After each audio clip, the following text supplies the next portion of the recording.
चक्रीय चतुर्भुज के सम्मुख कोणों का योग 180 अंश होता है। देखते हैं चक्रीय चतुर्भुज के सम्मुख कोणों का योग 180 अंश होता है। आज हम सिद्ध करके देखते हैं। सबसे पहले देखते हैं चक्रीय चतुर्भुज। चक्रीय चतुर्भुज हम किसे कहते हैं?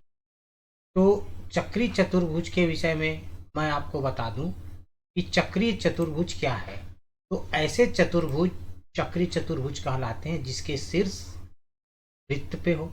जैसे कि चित्र में आप देख रहे हैं, इस चित्र में देख रहे हैं एक चतुर्भुज है ए बी सी और D. A B C D ये आपका चक्रीय चतुर्भुज है क्योंकि इसके शीर्ष वृत्त पर है। तो ऐसे चतुर्भुज जिसके शीर्ष वृत्त पर होते हैं चक्रीय चतुर्भुज कहलाता है।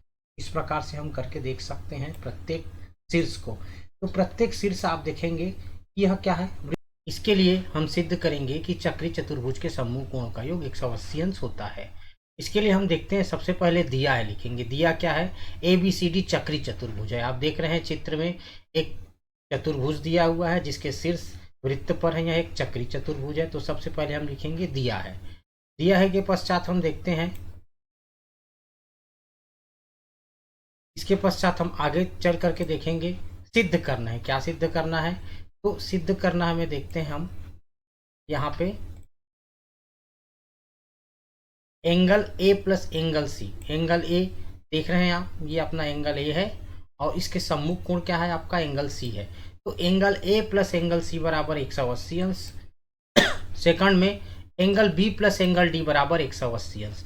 एंगल बी का सम्मुख कोण कौन सा है? आपका एंगल डी है। तब angle B plus angle D बराबर हमको सिद्ध करना है 180 अंश। तब हम देखते क्या है कैसे सिद्ध करेंगे। सर्वप्रथम दिया है लिखा हमने, उसके पश्चात सिद्ध करना है लिखा। अब इसके पश्चात हम छोटी सी रचना कर लेंगे। देखते हैं, इसके लिए हम रचना करेंगे। रचना में हम क्या देखेंगे? ओ बी व ओ डी को मिलाया। जैसे कि आप चित्र में आप देख रहे हैं, ओ वृत्त का केंद्र है, ओ से हम बी को मिलाएंगे और ओ से हम डी को मिलाएंगे। देख रहे हैं आप कि हमने क्या कर दिया? मिला दिया। ओ से बी को मिला दिया और ओ से डी को मिला दिया। इसके पश्चात हम देखते हैं उत्पत्ति। उत्पत्ति में देखें, उत्पत्ति में चाप बी ए डी का केंद्र में बना अंतरित कोण चाप। जैसे कि आप देखेंगे चाप बी ए डी, अर्थात ये जो चाप है ये जो है केंद्र के साथ जो कोण बनाता है, अर्थात ये केंद्रीय कोण इसके वृत्त के परिधि पे अंतरित कोण का दूना होता है। अर्थात हम क्या कह सकते हैं कि एंगल बी ओ डी बराबर 2 गुणित एंगल बी सी डी, जो कि पहले हमने प्रमेय में बताया है कि एंगल बी ओ डी बराबर 2 गुणित एंगल बी सी डी, अर्थात एंगल बी सी डी जो है एंगल बी ओ डी का आधा होगा। हम इसको करके भी देख सकते हैं कि यह कैसे होता है। देखिएगा, इस पर देखते हैं हम ये कैसे होता है। देखिएगा, सर्वप्रथम हम देखते हैं कोण को। हमने एक कोण ले लिया, देख रहे हैं आप angle B C D, angle B C D का कोण देख रहे हैं। इसको हम डबल करते हैं। सबसे पहले हमने आगे किया, इसको डबल कर दिया। देख रहे हैं 2 स्टेप में निकल लिया। इसको हम व्यवस्थित करेंगे। ये देखिएगा, ये जस्ट डबल हो गया। देख रहे हैं आप चित्र को, अर्थात एंगल बी सी डी जो है एंगल बी ओ डी का आधा है। अर्थात हम क्या लिख सकते हैं? एंगल बी ओ डी बराबर 2 गुणित एंगल बी सी डी। आगे हम देखें, आगे हम देखते हैं सेकंड स्टेप। जैसे कि मैंने फर्स्ट स्टेप देखा, अब इसी प्रकार हम सेकंड स्टेप में क्या होता है देखिए। सेकंड स्टेप में हम देखते क्या है कि चाप डी ए बी, अब जस्ट अपोजिट चाप डी ए बी पे देखेंगे। तो डी ए बी पर जो अंतरित कोण है, तो डी ए बी पर अंतरित कोण क्या है? एंगल डी ओ बी, अर्थात एंगल डी ओ बी, अर्थात एंगल डी ओ बी, अर्थात ये ऊपर वाला बता रहा हूं मैं आपको। कौन सा एंगल? ये एंगल, ये जो एंगल है ये एंगल का angle B D A B, इसका जस्ट क्या होगा? दूना होगा। इसको हम समीकरण नंबर 2 बनाए। अब ये कैसे होता है आप देख सकते हैं, इसी चीज को मैं बता दूं आपको ये कैसे होता है। देखिएगा, देखेंगे हम।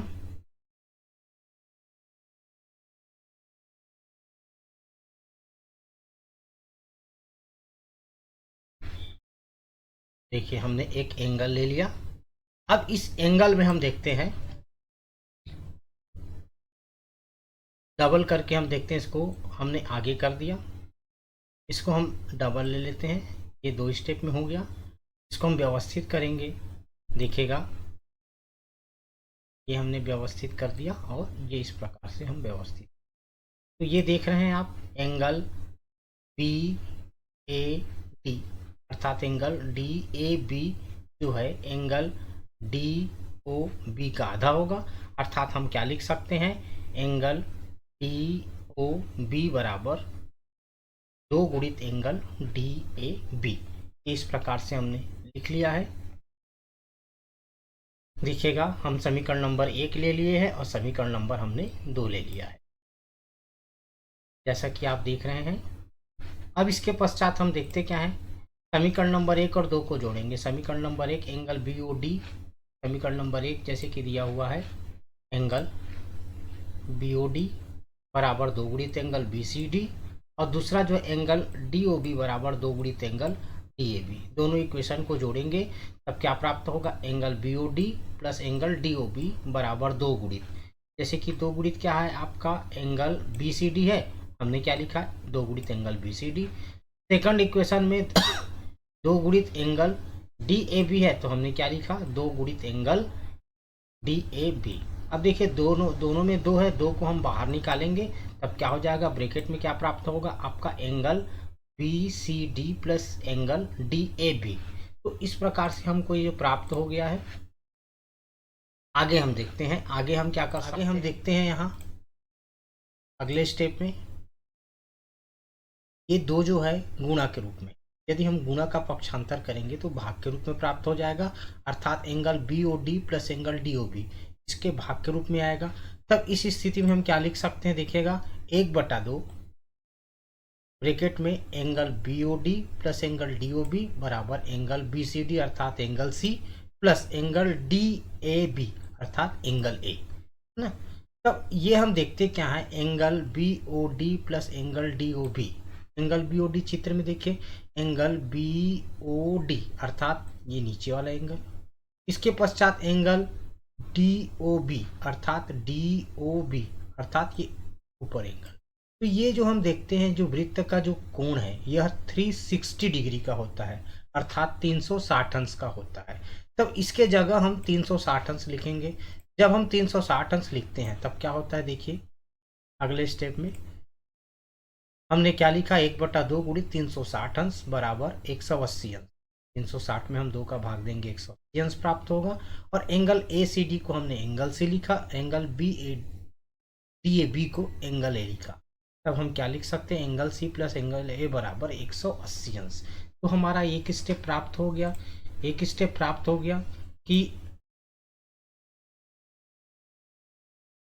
एंगल सी अर्थात ये एंगल सी और angle A, angle C plus angle A बराबर हमने 180 अंश सिद्ध कर दिया। आगे हम देखते हैं इसका सेकंड स्टेप। हम जानते क्या है, चतुर्भुज के चारों अंतःकोणों का योग 360 अंश होता है। अब इस पर हम देखते क्या है, चूंकि angle C plus angle A बराबर हमने 180 अंश प्रूव कर चुके हैं, तब angle C plus angle A के जगह हम 180 अंश रखेंगे। तब क्या होगा, देखिएगा angle C plus angle A बराबर 180 अंश हम रखेंगे, तो angle C plus angle A के जगह हमारा 180 अंश प्राप्त हो गया। Angle C plus angle A के जगह हमने 180 अंश रखा, तब क्या बचा, angle B plus angle D बराबर 360 अंश। अब 180 अंश है, इसको हम पक्षांतर करेंगे, धन का पक्षांतर ऋण होता है। तब angle B plus angle D, angle B plus angle D बराबर क्या प्राप्त होगा, 360 अंश माइनस 180 अंश। 360 में 180 घटाएंगे तब क्या प्राप्त होगा आपका 180 अंश। अर्थात हम क्या कह सकते हैं कि angle B plus angle D बराबर हमको 180 अंश प्राप्त हुआ। तो हम देखते क्या है, चक्री चतुर्भुज के सम्मुख कोणों का योग 180 अंश होता है। पहले हमने सिद्ध किया angle C plus angle A बराबर 180 अंश। सेकंड स्टेप में angle B plus angle D बराबर 180 अंश। तो इस प्रकार से जैसे मैंने बताया चक्री चतुर्भुज के सम्मुख कोण का योग 180 अंश होता है। इसको जनरली हम प्रूव करके बता सकते हैं। देखिएगा, ये मान लिया जाए वृत्त है, देख रहे हैं आप, वृत्त को हम बड़ा छोटा कर दिए। अब इसके पश्चात ये देखिएगा सेकंड स्टेप में देख रहे हैं ये 85 है 95 दोनों का योग, 85 95 आप देख सकते हैं। ये देख रहे हैं आपका, ये आपका 85 और 95, ये देखेंगे एक हमने 70 लिया, दूसरा क्या हुआ आपका 110 अंश। देख रहे हैं एंगल बी 70 अंश है और एंगल डी बराबर 110 अंश है। दोनों का योग कितना हुआ, 180 अंश हो गया। देख रहे हैं आप इस चित्र में, ये आपका एंगल 70 अंश है। अब देखते हैं, देखिए आगे हम देखें,